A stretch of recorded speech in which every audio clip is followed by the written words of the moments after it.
All right, all right, all right. What amazing, awesome, just incredible day it is today. Why do I say that?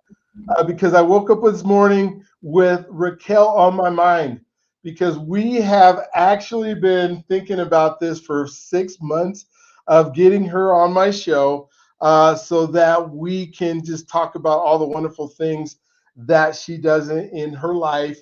I can't wait to even begin to dream about some of the things that we're going to be able to hopefully bless you with. And so Raquel and I have been, friends for a little bit of time now. We spent some good quality time together. And when I think about people who are living boldly with purpose, and she has such an interesting story with her life and the things that have happened to her, and how she's bounced back from it, how she's taken those few things in her life that some of us would be devastated by, and then maybe not move on, and has thrived. And so I don't want to spend a whole bunch of time just telling you about Raquel. I want Raquel to be able to tell you about herself. What I want you to say is if this is one of those podcasts that you will be able to take some notes, you will be able to write down stuff. Now, Raquel, this is just telling on myself a little bit because I used to watch podcasts, these podcasts, so they'd be really good. And I'm hurrying and I'm taking notes like this. Like they're saying so many good things and I'm trying to get all the notes down. And for us, we're live, so it's harder to get everything in, but it's also recorded. Well, my brain didn't realize that these things are recorded. And like when somebody said something, I could just push the pause button and then I could write it down and then go forward. I'm trying to get the whole show in all at the same time. And so I just want the listeners to know if you were where I was, which you're probably not, go ahead. And if you're watching this as a recording, make sure you push pause and you get all those things down. If you're watching it live, you're going to have the opportunity to come back. So I don't want you to miss something because you're trying to get it written down. But I promise you there are going to be some things in here that you are going to want to get written down as we move forward. And so Raquel, I've asked Raquel to tell her story. For my guests, I ask most of my guests to do that and say your story can be wherever you want it to be. Some people start when they're like 6 months old. I had a couple people who started like before I was born. I'm like, that was kind of like spooky to me because like you don't know what was going on before you were born. When I was in my mama's womb, like you don't remember that. So Actually, my son, one of my sons says he remembers before he was born. Wow, He's I like, guess it's possible. Like God can do anything, so it's absolutely possible. It just I seems, was like, what? yeah, it I just don't. seems. My first memory was when I was 10, and it was the first time that I swore because they Oh scared my me. gosh. Okay. It was my birthday. I thought they forgot. My mom's like, go to my cousin's house. She lived around the corner. And I was like, "What do I need to take any special clothes?" And she's just like, "No, why? It's just a Saturday." Mhm. And I was like, "I know special breakfast. I know presents." My parents are just like, "No, it's just a regular day. Go stay over at your cousin's house." Oh no, it's Friday. And then I was supposed to come back on Saturday. And I was just like, but I don't need to bring anything. And she's like, "No, why? What do you mean? I'll see you tomorrow for dinner." And I was like, okay. I was so sad. And I go to my cousin's house. I'm sat over there, and then we're coming back, and my cousin, oh my gosh, my phone is ringing. My landline. I'm not gonna answer it. So, Oh so what God. happened was that this is life, folks. This is just life. I didn't think anybody was gonna call me on my landline. Who calls on the landline? Who Um, has a landline, Raquel? so then I was coming back on Saturday with my cousin, and she's like a couple years older than me, and she's like, oh, she needed to tie her shoe. She's like, go in first, Mhm. and I was like, why? It didn't even occur to me that she had no shoelaces on. Oh my She was gosh. tying her fake shoelaces, and I go in, and they're like, surprise, and I go, Oh, oh, she has a surprise birthday. and my mother's like, what did you say? And then What'd you say? there Oh were my. like over 50 people there. There were, like almost 100 people crammed Oh into the wow. bedroom Okay. apartment. And yeah, that was the first time I swore. And I was crying because I thought they forgot. And they're like, no, It was really a surprise. It that was my reaction. Yeah. Oh my gosh. So that's the first thing that you remember in your life, not at your mama's womb or anything like that, but this And going. I don't remember anything before my 10th birthday. And I had people were always telling me something bad happened. And this is why you have to be very mindful of what you hear and how you hear it. People mean well, but they're not always right. And so people would tell me it's because something traumatic happened to me before I was 10 years old. And Okay. then my brain was blocking it. And that's why I couldn't remember anything. And I would Oh hear wow. that. And something inside me said, but I don't think that's true. But they would tell Hmm. me that over and over again. I'm like, oh my gosh, what happened to me? Then my brain is like trying to protect me and block that out. But something in me just knew that could not be true. And so Gotcha. when I was, oh, I don't know, in my late teens, yeah, late teens, early 20s, I met a nurse, and her and I were talking about this, and I told her, and she said, Raquel, the reason you don't remember anything is because you had a perfectly normal childhood. Wow. Okay. Because I was like, I could only feel like I remember feeling very loved and protected. Hmm. And she's just like, yeah, because you had a very normal childhood. And that's Yeah. why you don't remember, because there was nothing that really stuck out because everything was very calm. Hmm. My perception, my perception was calm. My perception was love. My perception was like everything's being taken care of. So it wasn't until that moment where it was just like funny and like so emotionally charged Hmm. because I was already emotionally charged before I got there, being sad. Hmm. And that was my first clear memory. And so I know my sister remembers things when she was 2 and 3 years old. And like my first husband, who passed away in 2020, I would say first husband because I know at some point I'll be married again. And Okay. so he remembers things even when he was like 9 months old, you know, getting out of his crib, escaping from the crib. So, in Christmas time, and he remembers this very, very specifically. And I remember the story he gave me. I was like, man, and I was always jealous. I was like, I don't remember any of this stuff. There's something wrong with me. There's nothing wrong with me. And that's one of the things I want to leave. If you remember anything, is that for the most part, nothing has gone wrong when it comes to your personal life and the choices you're making. It's just like these are just stories that you're living out. They're just belief systems. And Hmm. so there's nothing wrong with you. You're just playing out a belief system. And those belief systems can change at any moment. It could be a high emotional event or things that Hmm. are happening to you through repetition in the rooms that you're in, or the things that you're looking at and reading and saying to yourself over and over again. But so many people think that there's something wrong with them. And for a long time, people were trying to say there was something wrong with me. There was something wrong with my past. You're like, But I had this check in my spirit. And I was just like, no. And then it went into my body and my soul, like, no, I don't think so. I don't think that's true. And it wasn't true. And then it wasn't for another decade that I meet this woman who worked with a lot of people with in mental health. That was like her specialty. And she was just like, no. She's like, it's very rare nowadays, Raquel, to have such a normal childhood that you don't remember and nothing stuck out to you. You just felt safe. And I'm like, that's how I felt. Yes. wow. So the Oh, validation didn't come for a decade, but I wow. knew that there was nothing wrong. The people were trying to install that story in me. Something traumatic happened to you and you just don't want to remember. And I was just like, I don't think so. Well, yeah. Well, and as a 12-year-old or 13-year-old, you're going, what could it have been? And you don't think everybody would have been able to tell me what it was if something traumatically happened to me. Yeah. At And I'm that point, Latina. it wouldn't be like you did it all by yourself. Right. Like, I'm Puerto Rican. So we like our telenovelas and, and the gossip and the yeah. chisme.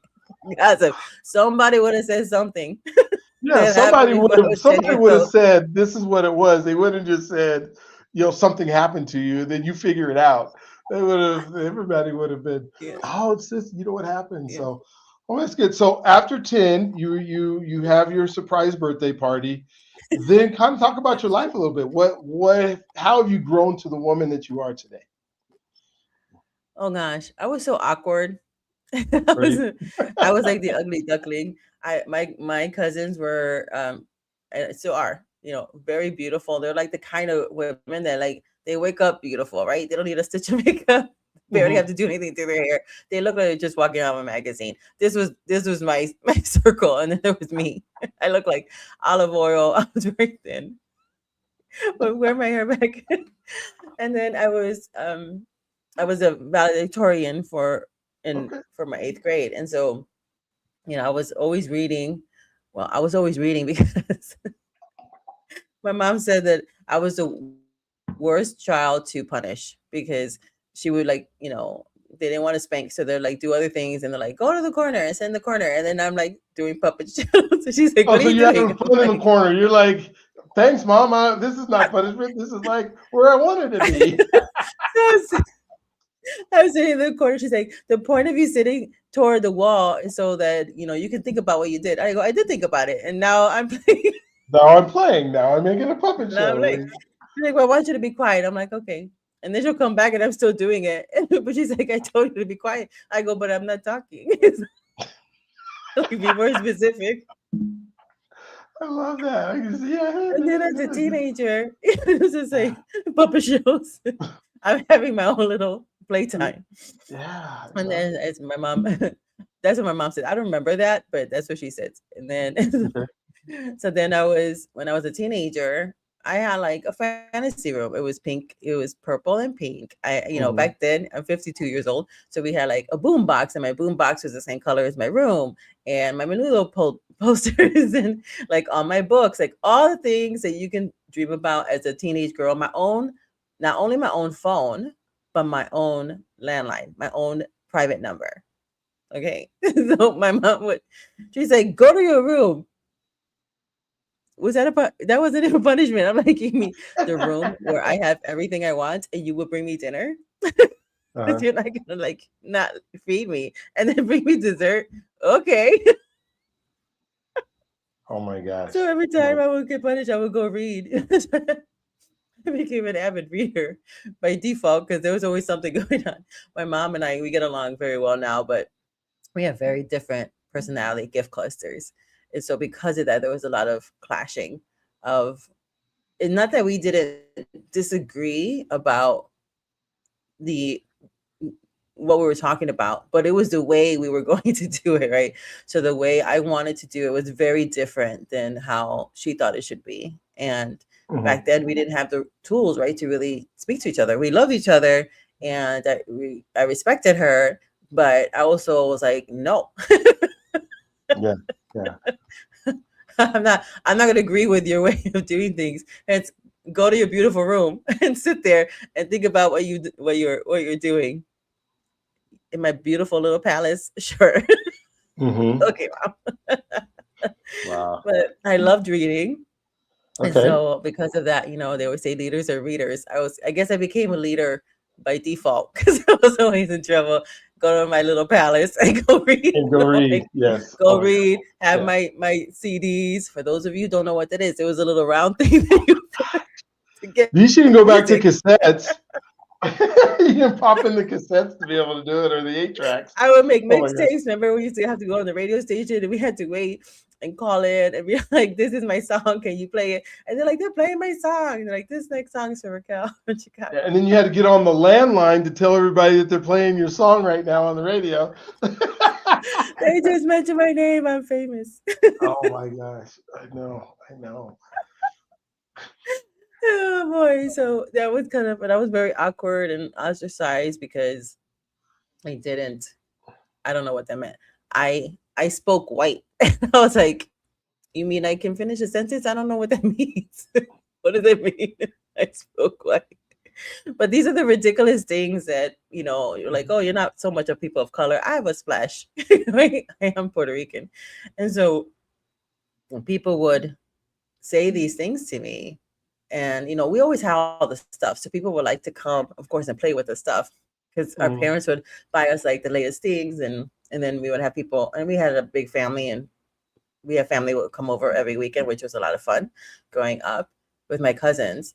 But I did recognize that people were coming because of it, to play with my toys, not necessarily to like be my friend. And so that made me want to like be extra friendly. I was like, I don't know, I'm a friendly person. I don't know why this is happening. And but God always made sure I had like at least a couple of really good friends. And people would say like, if you have one or two really good friends, you're blessed. I always had people, and it was funny because it was always almost the most popular person. So in in grammar school, it was a girl named Anna. We found each other on Facebook, and she was my buddy. Of course, she also like will encourage me to do shenanigans, as buddies do in grammar school. But she was super popular because she developed early, so she was very popular. Really beautiful girl, really wicked smart, funny, and I can see all the reasons, right? She had it all. She still has it all. Beautiful, smart, funny, charismatic, generous, friendly, right? She has all the things. So she's super popular. And then for some reason, she liked me. So I always had that. And then even in high school, it was the same thing. Like some of the most popular people really liked me. Everybody else, not so much. But this is If like they a liked you, they favor that liked you. If they didn't, they didn't. I get that. yes. And so I always was fortunate to have people who had a lot of favor me. And so that allowed me to kind of navigate through some of the things that happened in high school. But I was always feeling like the black sheep. And a lot of us feel that way, especially when we're called to into leadership, leading others. It's we learn through those experiences compassion. We learned emotional intelligence. We learn how to have good boundaries. Because if you don't learn it, you're just going to keep on having the same lesson over and over again until you learn it. Yeah, So you can either learn it so true. So you can either learn that lesson the easy way, which is to learn through other people's stories. This is why podcasts are so important. That is the easiest way that God wants you to learn the wisdom, to get wisdom, is to learn from other people's mistakes. Is to sit at the feet of other people who have gone through those things so that you don't go through them. But if you don't want to sit at their feet, life would just help you out. Like, yeah, listen, life will sit you you don't want to down, right? listen. Yes, it's like, okay, do you are created to do this thing, and if you don't want to do it, then and you don't want to listen to your elders, you don't want to pick up a book, you don't want to listen to a podcast, you don't want to go toward that pool of this is the easier way, then life will happen because now you don't have that wisdom. It is not like God is making it happen to teach you a lesson. No, he's trying to lead you into the easier path, which is to sit at the feet of people who've been through it so that you don't have to go through it either, because he's trying to protect you. Out of protection, he pulls you into places so that you can gain wisdom. But if you don't want the wisdom, then you will reap the harvest of foolishness, right? Yep. And we can't blame God for that. And then you're like, oh, that's why God said. Oh, that's why. Yeah, for sure. And having this pressure when I was in high school and even like growing up and that was my perception, right? My perception of feeling like nothing I did was ever enough. Like being valedictorian wasn't enough. Getting all A's wasn't enough. Having the best looking guy in my arm, because that became a thing. I didn't even care who he was, as long as everybody else thought he was good looking and the top of his game, then that meant something for me, right? So I was getting I was getting my validation from external things. If I wasn't getting the praise, then that means that I am not praiseworthy. I am unworthy. And even though I had gotten, met the God and the Lord, and when I was 13, I didn't understand all of it. Like the way it was explained to me was through the lens of a good father, and I have a good father, so that was very easy for me to receive and to believe, because I was like, oh, literally what I said was, God sounds like daddy. Not like daddy sounds like God. I was like, oh, God sounds like daddy. I understand God because he sounds just like my My and daddy. Yeah. again, fortunate, right? It's Mhm. fortunate enough to, and I'm grateful that my dad, he just celebrated his 80th birthday a Oh, couple weeks ago. congratulations. That's And awesome. so I'm fortunate. I still have him around. And he was the epitome of what a good man is. He has eyes for my mom and only my mom all his life. He's a great husband. He's a great father. And so that's what I know. That's all I know. So anything Mhm. outside of that is just like, that's just weird to me. Yeah. Yeah. My mother and I have very different dynamics. And, I'm the first born, I'm female, so then it's always that dynamic of wanting to please the mom Mhm. and feeling like I kept falling short. And she wouldn't say that was falling short, but it felt that Mhm. way, right? So my perception was I'm not rising to the level of what she thinks is the best for me. And Gotcha. so having that pressure over and over and over again, right? This starts to create neural pathways and Mhm. belief systems like nothing I do is enough. And then the belief system of the people tell you of like you're a person of color and you're Latina and because you're a woman, and especially back then, um, and I'm sure there's still people who believe that, believing that Puerto Rican women were very easy and slutty and like, all these other things. And All the so having stereotypes. that put on a shoulder of 15-year-old, like I have to do better. I have to be better to show the world that, Puerto Rican women are not like this. Even though statistically, when I had last looked it up, we have more female engineers per capita than than like even the United States, right? So we Really? have, Wow. yeah, so we have like, you know, beauty pageant winners more than other places, engineers, Wow. accountants. That's And cool. so those things were not talked about, only what the negative things that were coming out, like in movies or like in Mhm. conversations Mhm. and things and other people's experiences, which weren't true. It was just like a micro and making it seem like it was macro. Yeah. So it was always like, you're not, I have to do more, I have to do more, I have to do more. And it didn't help that when I got into corporate, it was, I was always rising to the top wherever I was because I love serving people. So I will Mhm. find out from the boss, like what's their vision and then help it come to pass, because I wanted to help them, sincerely wanted to help them. But again, it was playing into that belief that I'm not enough. I have to keep on doing more. I have to prove something was running in the background, and the way that was being rewarded, because that's the way the world system is. You're rewarded by your external. You're Mhm. rewarded in your hustle. You're rewarded when you are burning yourself out. And I did. And I ended up getting married very young and having 3 children. We were going to do all this music and art together, and that didn't come to pass. And so I kind of released those dreams because I'm like, well, then when he passed away, I was just like, well, now it's never going to happen. Oh gosh. But Yeah. then God reminded me recently that after he died, he was an amazing artist, fine artist. He did oils on multimedia on canvas. So it was just like oils and other kinds of things and acrylics. And he also played guitar and he also wrote. He was like a Renaissance man. Oh wow. Yeah. There's a And lot in there. yeah, so then he would like play. The closest person I can think of that people can understand how he played was kind of like in the flavor of Santana or Gypsy Kings, things like that. He was a blues Okay. pair, blues mostly. Okay. And so he would play like literally, he was a Pied Piper. He would play a couple chords, and then people would literally come and sit at his feet. The Wow. paintings we had at the house, people would come not to visit us. They wanted to look at the paintings.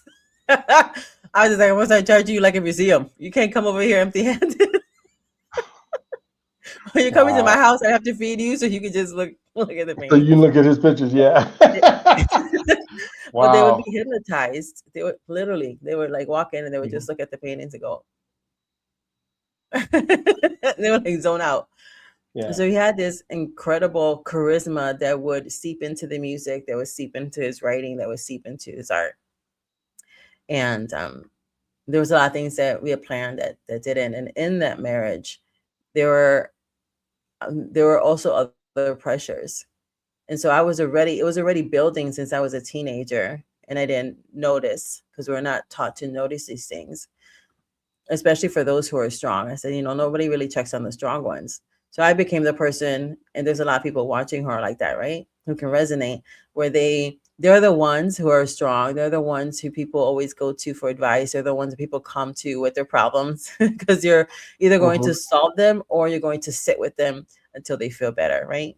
We mourn with those who are mourning, and we grieve with them, and we celebrate with those who are they're celebrating.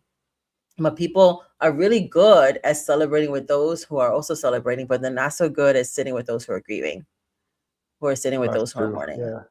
And so people who are stronger, they know how to do that. And so people come to them, but then so you're like having all these things. So where do we go? Because then it becomes of like, well, we don't have a safe place to land. We don't have a safe place to just be, because, if they knew about it, if they're always coming to us, then they're already showing that if I tell you my issue, you may not be able to bear it. And, people started to tell me was this, and I started to recognize was that, well, then if she can't do it or he can't do it, I don't even have a chance because, like this person's like, in their mind, put in a pedestal of being a pillar of strength. And it was like, if you can't do it, then I can't. And so what ended up happening was depression was opening up. I tried to take my life 4 different times over the course of like 20 years. And I was in the process of it when God stopped me. It wasn't like I was thinking about it. It's not like I just had suicidal ideations. No, I was a finisher. I'm a finisher. So I was just like, what do I need to do? I remember the first time I grabbed the knife and I was trying to remember, do I cut it this way or this way so I can bleed out? Because I was just like, well, I don't want it. I don't want it to last. And I remember having the knife in my hand and trying to figure out which way. And I was like, oh, maybe if I just cut the artery on my thigh. And I was about to cut in. I started to cut in when somebody walked in. Wow. And so they're like, what are you doing? And I'm like, oh, nothing. Hiding it. So I hid it for a long period of time until the last time. And the last time I was gifted from God an open vision of what it would be like. I saw myself because I figured out where to jump. I live in Chicago. And so the Aon building is one of the tallest buildings in downtown. And then that's where I worked at the time. And I figured out how to get to the roof. I was remembering all the specs and all the blueprints. And I was like going to work. And I was just like, oh, if I jump, I can get to the roof. Because I'm a thoughtful jumper. I've always been thoughtful. I was like, where do I jump? So you don't land on somebody's car or anything, right? Oh my God. So I don't fall on anybody else, right? Yeah. And then I was like, oh, and I'm trying to remember what the roof looked like. I'm remembering the specs. And I'm like, oh, if I jump from here, I won't land on anybody.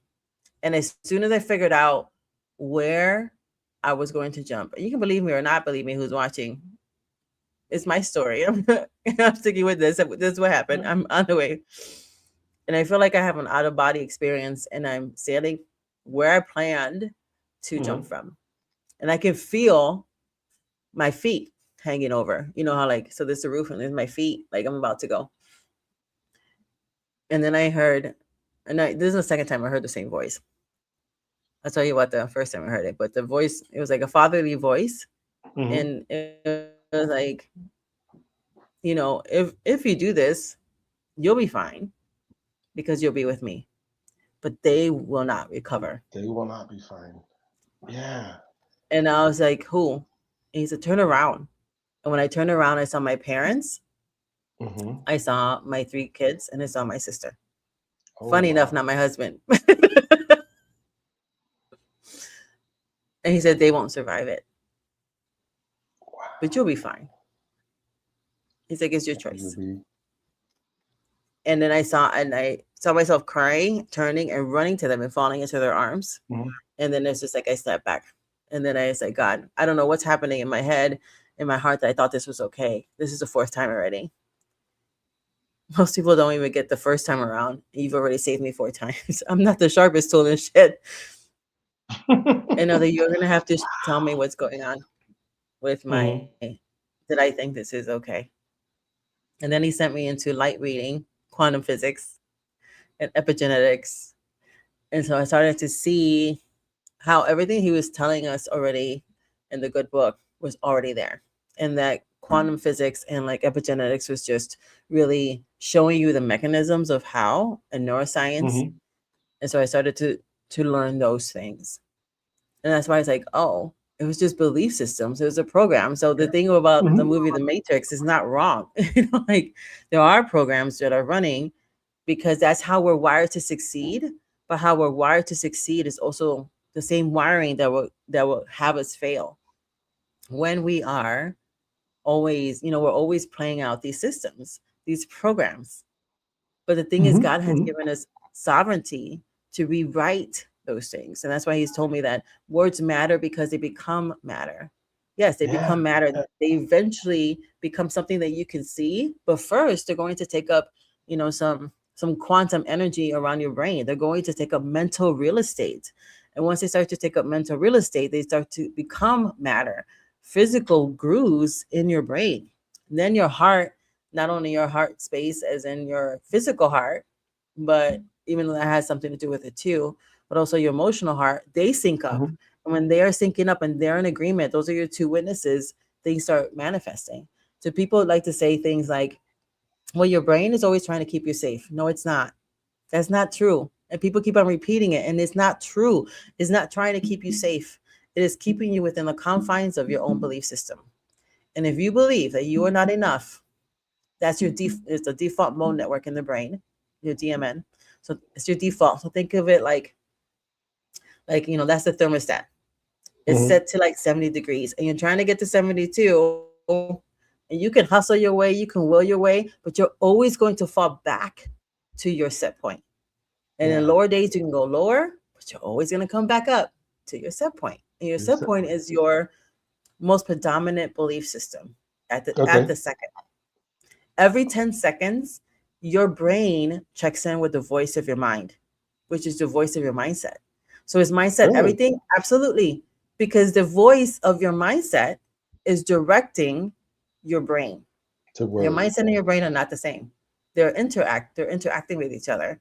But your mindset is like a combination of what you feel in your heart and what you think in your brain.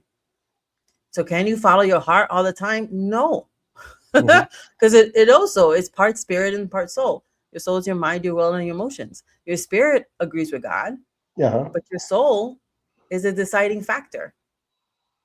Every 10 seconds, you 10 get a seconds. reset. Wow. You get to decide. It is looking my predominant belief system that's matching my emotional state at the moment. What am I thinking about myself? What am I feeling about myself? Where we're going now? And so a lot of times when people are thinking about vision boards, they make so much out of the RAS, which is the reticular activating system. But Mm-hmm. that's only an external filter. That's it. Mm-hmm. But where is it getting its direction from? Your default mode network, your internal belief systems, your neural pathways. Your internal system is the GPS, and it's giving directions to your physical eyeballs, your reticular activating system, to go and make you right. So when God was showing me these things, I was around a lot of women who call themselves empaths. And if you are calling yourself an empath, you may be saying this about yourself, and you can do what you want, boo boo, because you're grown. But I would suggest that that you stop saying this. So I was finding myself as I'm getting into it and start coaching people around it and rewiring their reality, that a lot of women were calling themselves empaths. And with that belief system Mm-hmm. came another belief system.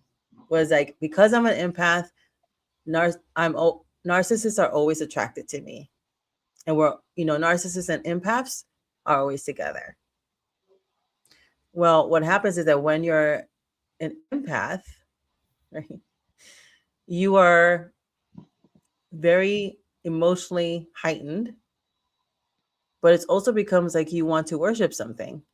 A narcissist Mm. wants to be worshipped. Yeah. Those two don't He's go giving you together. what you want. And if you believe that you are an empath, and because you're an empath, narcissists are attracted to you, now that is a belief system, your brain will make you right. So you can go to somebody who seems like a good man or a good woman, and you're like, it's happening again. It always happens to me. If something is always happening to you, it's because you're doing it to yourself and you don't realize it.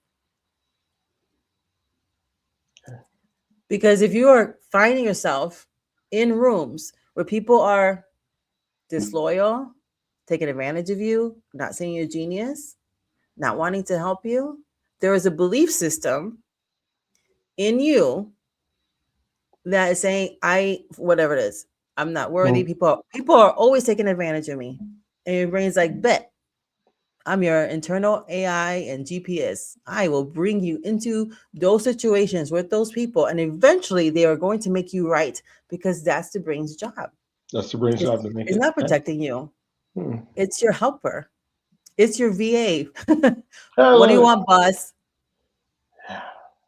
We're talking about VAs. It is your internal VA. What do you want? Oh, you're saying that you're always taken advantage of? Then we'll make You're sure that saying happens. all men are trash? We'll make Okay. sure it happens. You're saying all women, all they want is my wallet? Okay.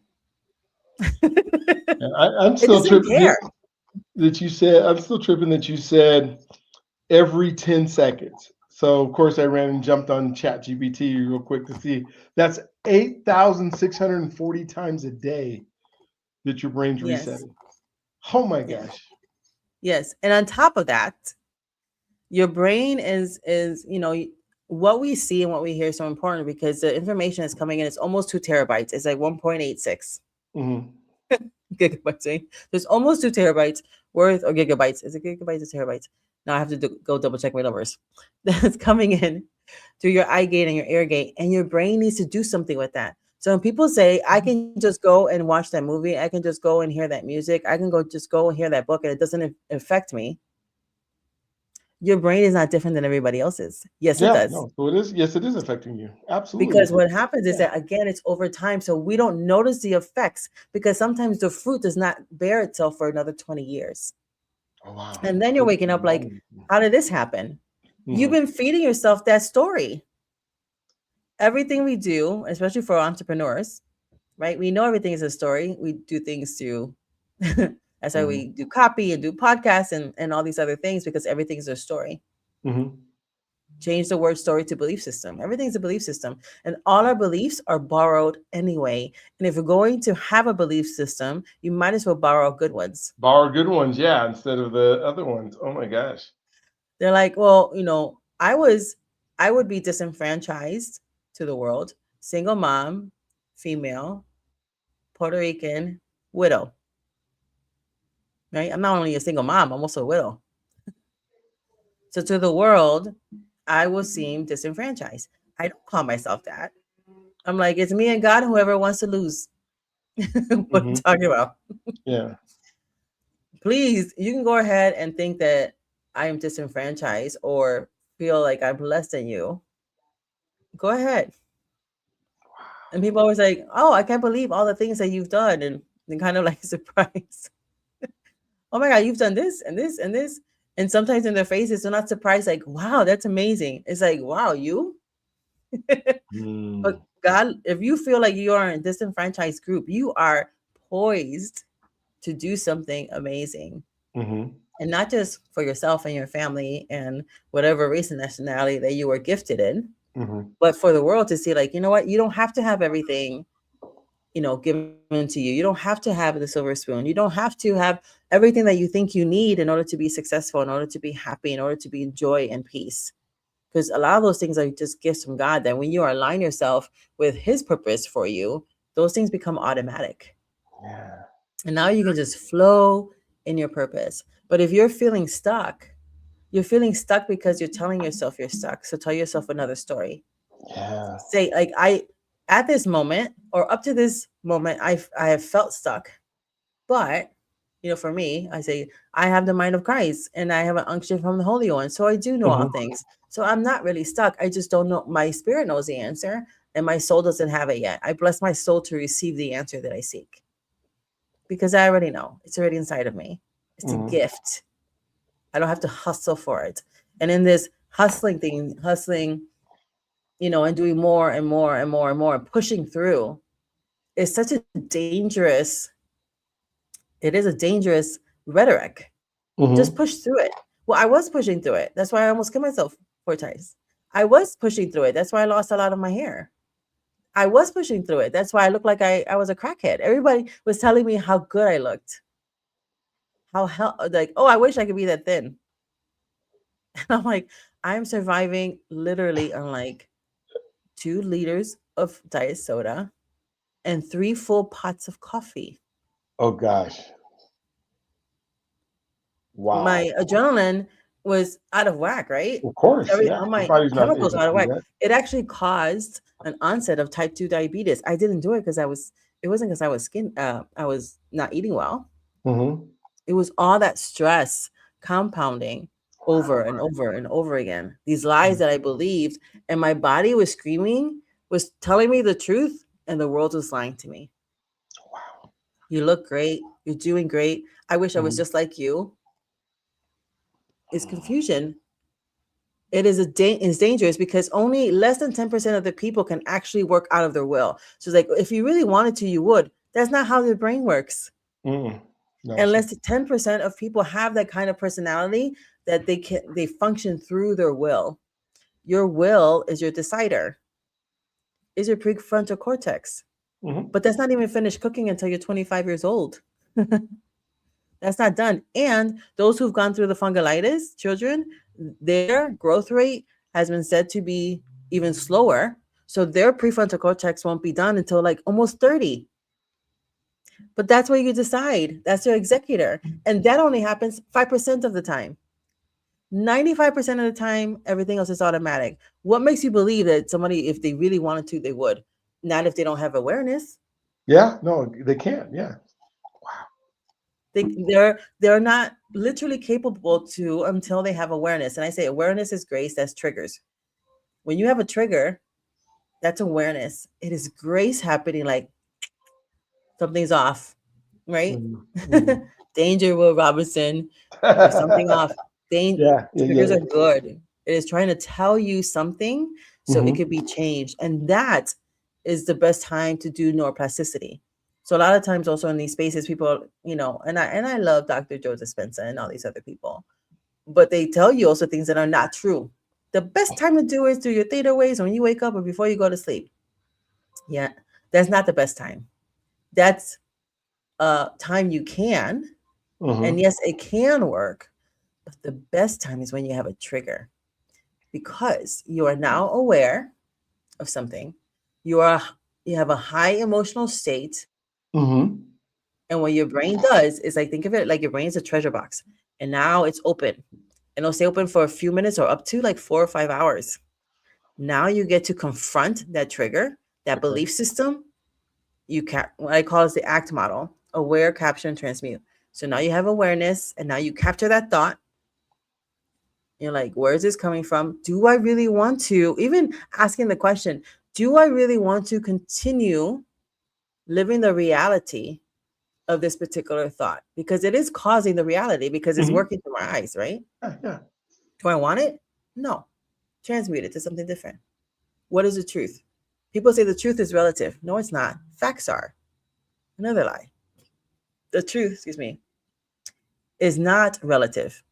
The truth It's is the the truth. truth. Otherwise, it's not the truth. The truth is the truth, period. There's And no. then facts are relative. And we know this because when we go to court, what do we need? 2 and 3 witnesses to attest to that event. If facts were the truth, you wouldn't need more than one witness, Mm-mm.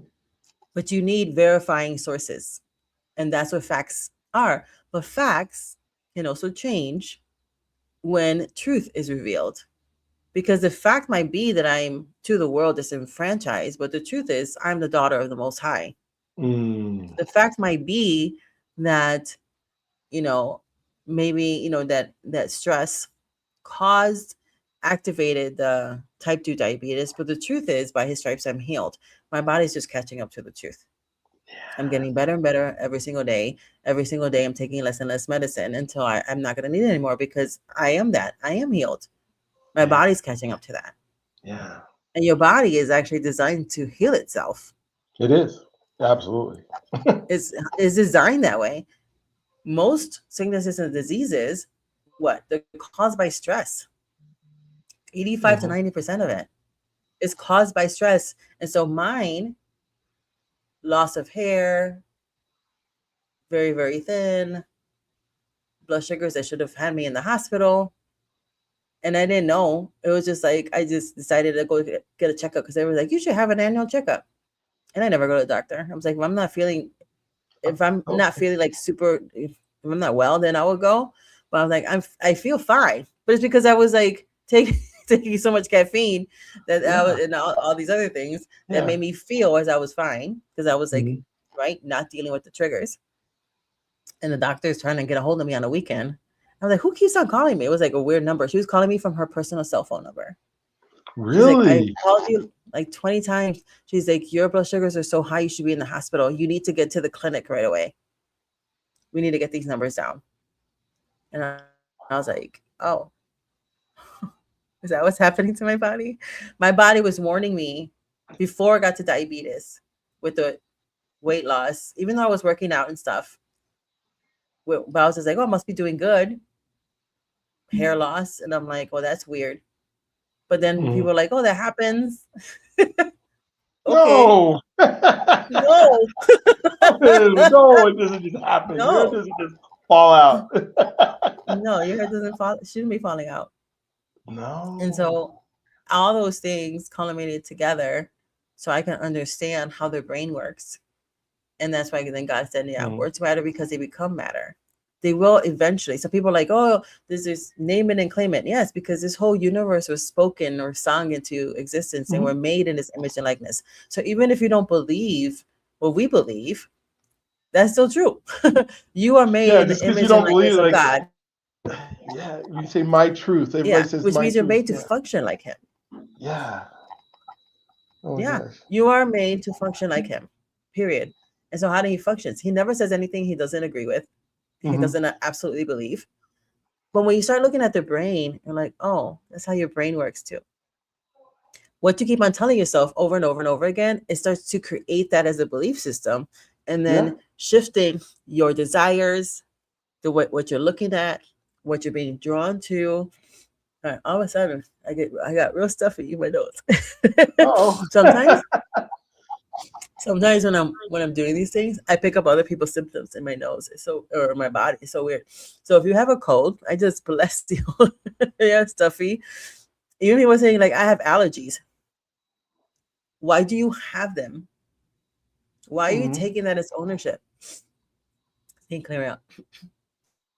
Somebody has allergies. Stop saying that you have the allergies. Start saying something different because your body can heal itself. It's and then I bleeped out of existence. You have trillions of cells. They are your captive audience, and they are doing everything that you tell them. Now, are things going to shift overnight? They can. They can, but most times they don't. It takes a little bit of time because you've had that.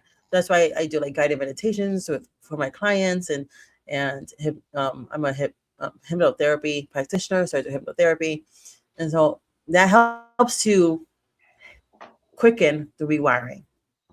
Okay. And doing things like that, but you can rewire through repetition because it's happening anyway. So you might as well do it by design instead of by default. Yeah. And that's what actually led me to the most incredible year I've had in my career so far, where it started last May 5th is the anniversary. And I started my TV show.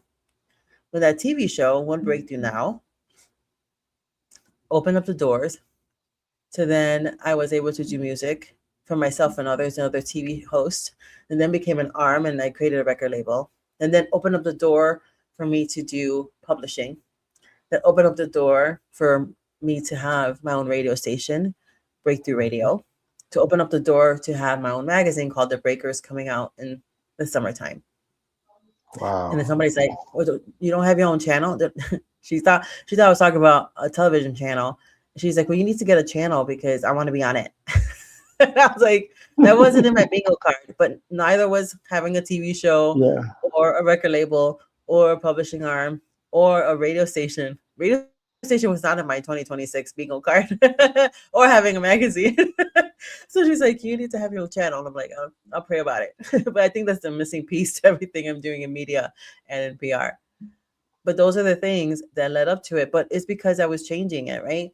Going back to the empaths and the narcissists. When I stopped saying that, I noticed that I was no longer meeting narcissists.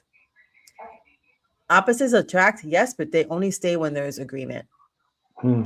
And when people think of resonance, like I really resonated with that person, that doesn't mean anything. Resonance just means something in me agrees with something in you. That can be good, but that can also kick your butt.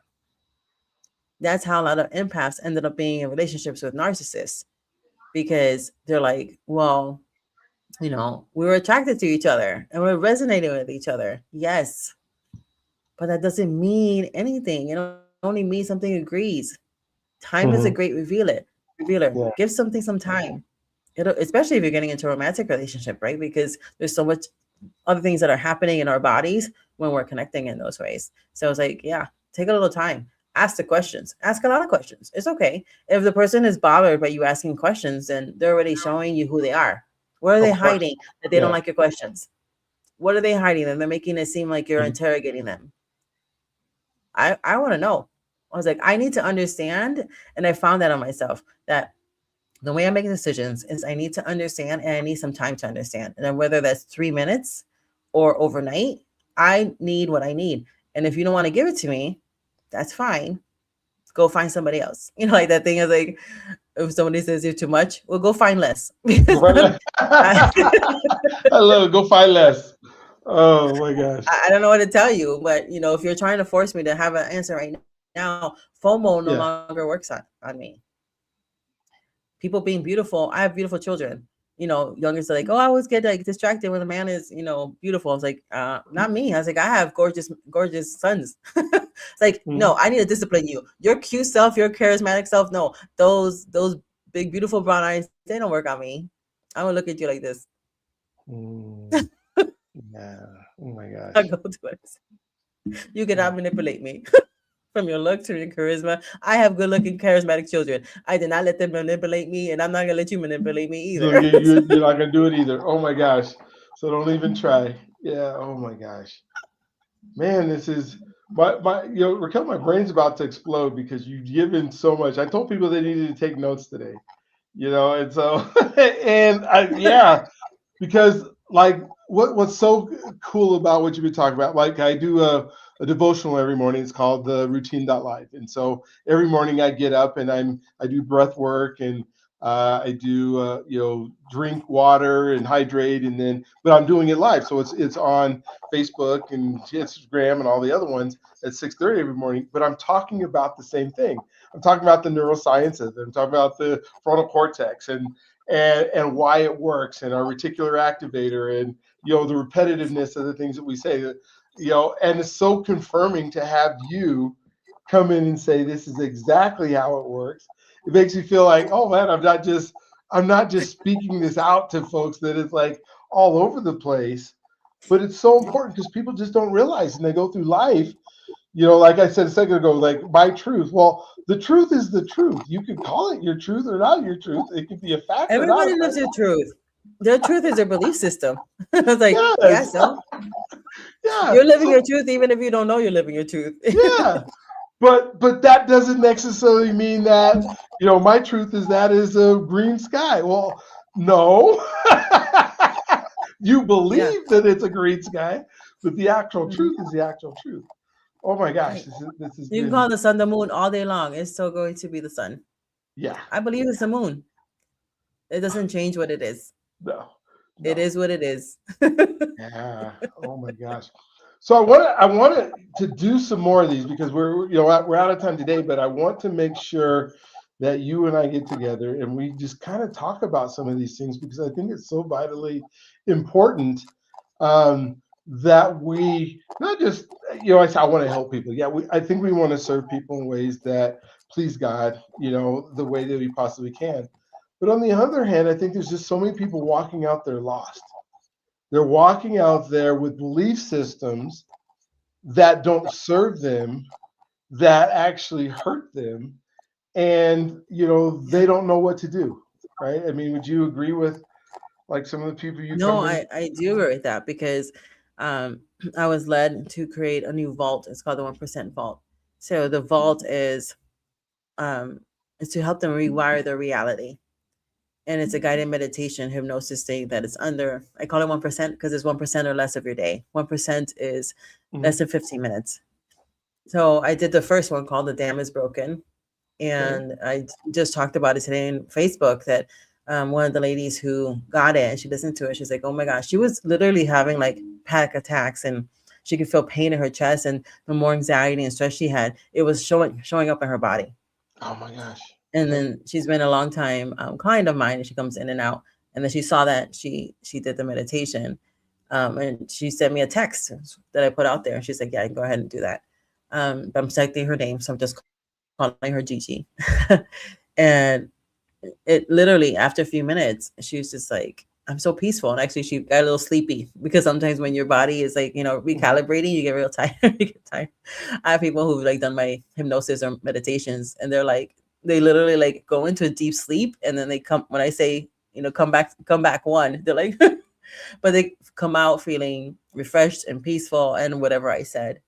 Wow. And it was helping her. And she's like, oh my Mhm. gosh, this was happening after it. And not only did she get immediate relief, but when those thoughts came up again, that belief system came up again, she was just like, no, we're not doing this. It was completely different because in that space, in less than 15 minutes, her brain rewired to the Mhm. point where it helped. And then she's like listening to it again. And now she wants a curated one, right? Because those are more powerful because I'm not speaking specifically to your situation. But then I was like, okay, I want to make it accessible because in this, Mhm. remember we used to have fast, good, and cheap, and Mhm. you can only pick two. Well, in this AI world, everything has to be fast. So Yeah. now you have to decide: is it good? This Is is it good and fast, or is it good and cheap. cheap? Fast and cheap, I mean, Fast. right? But can Yeah. you do all three? That's what I call the trifecta. Okay. Yes, there are things that we should do, especially people like us who are leadership, when it's more high touch. And so those things are going to be for a different kind of clientele. But instead of saying cheap, change out the word to accessible. We can still create things that are accessible to people so that they can move forward, so they can take the next step. So this young lady, and she's in her 20s, in her mid 20s, having like panic attacks and pain in her chest from God. stress Oh, yeah. that literally like dissolved, gone. And she's like, it's almost all gone. I want to go deeper now. But I made the vault purposely accessible. So you can either buy one, which is like $47 for one, or you can go into the vault for a subscription of like $27. It's like cheaper. It's cheaper to go into the vault than it's to just pick it Yeah. Pick and because I choose it. wanted it to be right, fast, good, and accessible. Go get what you need. That's what I Wow. like about like, the things that you do too monthly. You're making it accessible so people can come and get what they need. And then you can invest more. But if Okay. you're already so stressed out and pressured and confused, you're in the bottom part of the needs. You just want out. Well, Mm-hmm. who's going to take care of them? So we create spaces even like this, right? Podcast is free. We're telling you. There's Mm-hmm. nothing wrong with you. And if you're a control freak, woo, you should be like, yay. You mean I can control? Yes, you can. Because you get to control what you're going to see, what you're going to hear, what you want Yeah. to rewire, how you're going to repeat it. You have so much control over your own life. And now you get to take it back by understanding. And that's why I also built like Rewire Reality, the group. So I meet with them once a month. It's like a one-time payment of 97, and that's going to be going up. It's got a workbook. It's got like, but I also have it where it's free. So it's like, okay, I'm going to take all your excuses away. That's built off of my first season of One Breakthrough Now. So if you don't want to pay for it, go watch the whole season because I made a workbook from it and then like a group that goes with it. But you can just go and do everything I said there to rewire your brain. Oh It's my God. 12. So it's basically 12 master classes that you can get to for free on YouTube or Roku. No excuse. Now he's like, well, I don't want to pay for it. You don't have to. I don't have no money. I gave it to you for free. Now what? I give it free. You don't have excuse. It's not. Exactly. It's less than 30 minutes a segment. What I'm sorry, you said you didn't have any time? I just took all your excuses away. Mm-hmm. There is no Yeah. excuse. I Oh my gave God. you all the things that you need, free, right? Mhm. Fast, good, and accessible Accessible. at any point. If you need it free, it's on YouTube. If you want to go deeper, then you get into the group for 97. If you want some meditations, buy them or get into the subscription model. And it's all inexpensive on purpose. Because so many people have been burned or they're afraid to try again. Come and taste and see that it's good. You're going to get results. But you got to do the work. You got that. That's the key, is you got to do the work. How do people get a hold of you? I mean, there's so many things. You just talked about all the things you do and being able to access it. So it's fast and good and accessible. So how do they get access to you and all the things that you're doing? You can stalk me everywhere at yourgpsforsuccess.net, and it has like all the icons of where I am. And then somebody, I said that somebody like, don't really stalk her though. Oh my gosh.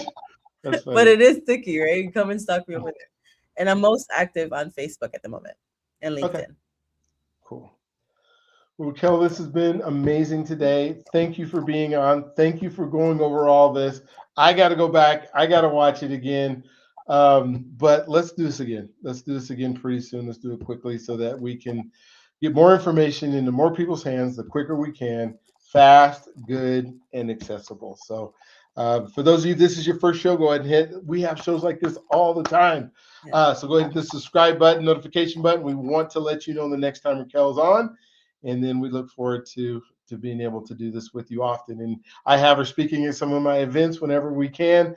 She's speaking. She's got a radio show. She's got a station. She has access to everything possibly that you could need and want right now to help you move forward. So please go ahead and take advantage of it. We'll look forward to talking to you on the next one. Have an amazing, awesome, just incredible day today. And we'll look forward to talking to you soon. Talk to you soon. Bye now.